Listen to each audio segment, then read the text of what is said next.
Hello, pup parents, and welcome to today's episode of the Perfect Pup Podcast. My name is Devin.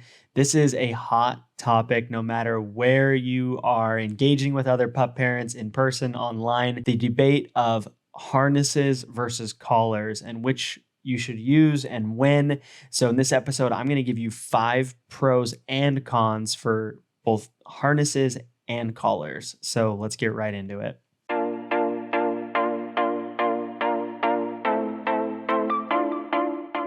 And as a quick reminder, in the month of July 2022, if you leave a review of this podcast on Apple Podcasts, take a screenshot, send it to me, devin@pupford.com. I will send you a coupon code for free gift with your next purchase. The first thing I need to say is that a harness or a collar should not be viewed as only a training tool. By that, I mean, even if you're getting for example, a no pull harness and your goal is to work on leash walking, the harness itself is not going to be what solves your dog's leash pulling problems or gets them to behave perfectly on a leash. That comes with proper training techniques and doing things like positive reinforcement and reinforcing the good behaviors and having redirection when there is lunging or, those types of things. The training is what really matters. The collar versus a harness, it's just a part of the experience. It's just a piece of it. So keep that in mind. No tool is going to solve all of your dog training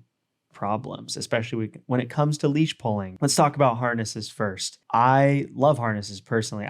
So let me tell you first, my dogs wear a collar when they are in the home. And when we go outside, I leave the collar on because that has their ID tags. It has their rabies tag. It has their tag that they're registered in the city that I live in. It has their FitBark GPS collar on, those things. But then I also put a harness on. So let me talk about the pros of a harness and why I chose to use a harness for my dogs. First thing, it's more secure. A lot of things, what you'll run into with collars is that they aren't made to really keep your dog in. And so even if your dog is pretty well behaved on a leash, if there's a startling noise and they jump out in a certain direction or whatever it might be, dogs can very easily slip out of a collar. And so for a harness, it's very secure, often has multiple clip points so that really it's going to be close to impossible for your dog to get out. I know some dogs are escape artists, but most dogs are going to be very secure in a harness. Another reason I like harnesses is that you have better control, especially if you have one with a front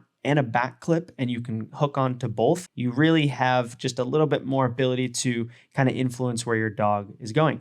Another pro is that it can reduce pulling, especially if you are using a front clip harness. Naturally, it pulls the dog back towards you as they start to pull, and that over time with the right training techniques can reduce pulling. I've found as well that there's less leash tangling. With the contact point, especially if you have it on the back, it's up on the dog's back. It's much harder for it to get underneath their legs. Obviously not impossible, but much harder. And I think that is a advantage of a harness. And then it's the biggest thing for me, it's the safer distribution of pressure. And we'll talk more about this when we talk about collars, but harnesses, it's distributing it. If your dog does yank off somewhere and goes and pulls really hard, that distribution of the pressure on their body is going to be over a wider area, which in turn is going to be safer. Here are some cons, though, of harnesses. For many dogs, it's uncomfortable, especially I'm thinking about huskies. They have so much hair, and getting the right fit between the hair and the size, it can be uncomfortable for dogs.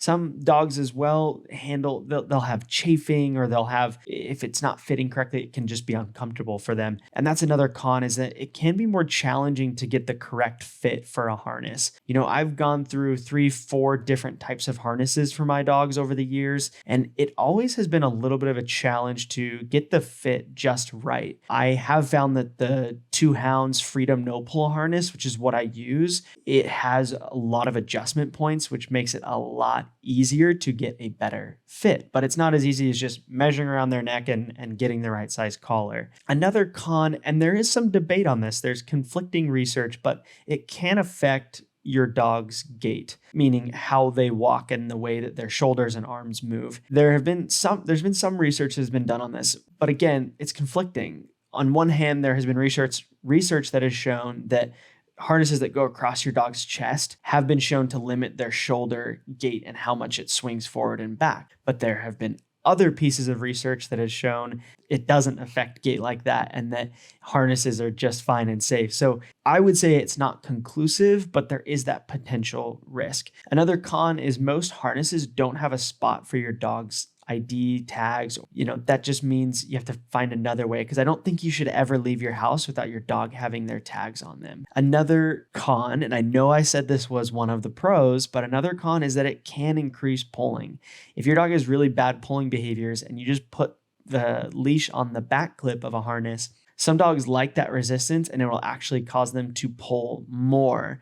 Again, generally speaking, I think my experience has been that my dogs pull less on a harness, especially if you're using the front clip, but there is that opportunity for them to learn to pull more if it's on their back clip and they're not getting proper training. So let's talk about collars now. Here's some pros to collars. I mean, you're probably pretty familiar with them, but it's very easy to remove them and put them back on. It's also less intrusive. With a harness, most of them, you have to place them over your dog's head. Whereas with a collar, you can come from underneath or over the side and actually just clip it without it being putting something over their face. A lot of dogs really don't like that. Of course, us as pup parents, we love to dress up, accessorize, stylize our dogs. We want them to look good. And there are truthfully more and better options when it comes to styles and designs for collars than harnesses. I've found, unfortunately, that a lot of the really good fitting and high quality harnesses don't have a ton in regards to design. They have color options, but not so much design. So if that's what's important to you, that can be a big pro of a collar. Of course, it also has a place almost always for your dog's ID tags. And I found it's easier to clean. Most harnesses are made from a nylon material, nylon webbing, kind of that fabricy material. And it just doesn't always clean as well.